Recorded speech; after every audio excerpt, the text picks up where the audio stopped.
കോട്ടയത്തെ LDF സ്ഥാനാർത്ഥി Thomas ചാഴികാടന്റെ തെരഞ്ഞെടുപ്പ് കമ്മിറ്റി ഓഫീസ് ഉദ്ഘാടനം ചെയ്ത മീനച്ചിൽ താലൂക്ക് NSS യൂണിയൻ പ്രസിഡന്റിന്റെ പണിപോയി. താലൂക്ക് യൂണിയന്റെ 13 അംഗങ്ങളെ ചങ്ങനാശ്ശേരിയിലേക്ക് വിളിച്ചുവരുത്തി G സുകുമാരൻ നായർ രാജി ആവശ്യപ്പെടുകയായിരുന്നു.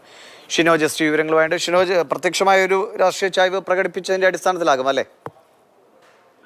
തീർച്ചയായും ദിവിഷ്, കഴിഞ്ഞ ദിവസമാണ് പാലായിലെ LDFന്റെ തെരഞ്ഞെടുപ്പ് കമ്മിറ്റി ഓഫീസിന്റെ ഉദ്ഘാടനത്തിൽ NSSന്റെ Meenachil union taluk union president കൂടിയായ CP ചന്ദ്രൻ നായർ പങ്കെടുത്തത്. പങ്കെടുക്കുക മാത്രമല്ല, ഭദ്രദീപം കൊളുത്തി ഈ ഉദ്ഘാടനം നടത്തുക കൂടി ചെയ്തു. ഇതോടുകൂടിയാണ് NSS യൂണിയനിൽ തന്നെ ഇത് വലിയ രീതിയിൽ പ്രശ്നമാവുകയും അംഗങ്ങൾ തമ്മിൽ അഭിപ്രായ ഭിന്നതയിലേക്കൊക്കെ പോവുകയും ചെയ്തു. അതായത് NSSന്റെ ജനറൽ സെക്രട്ടറിയായ സുകുമാരൻ നായർ അറിയുകയും ഈ 13 പേരെ, അതായത് യൂണിയനിലുള്ള 13 പേരെയും അടിയന്തരമായി പെരുന്നയിലേക്ക് വിളിപ്പിക്കുകയുമായിരുന്നു. തുടർന്ന് ഈ 13 പേരെടുത്ത് രാജിവെക്കാൻ ആവശ്യപ്പെട്ടു. സ്വാഭാവികമായും 13 പേര്, യൂണിയനിലെ 13 പേർ രാജിവെക്കുന്നതോടുകൂടി ഇദ്ദേഹത്തിന്റെ പണി ഇപ്പോൾ പോയിരിക്കുകയാണ്, തെറിച്ചിരിക്കുകയാണ്, കസേര തെറിച്ചിരിക്കുകയാണ് എന്ന് വേണമെങ്കിൽ പറയാം.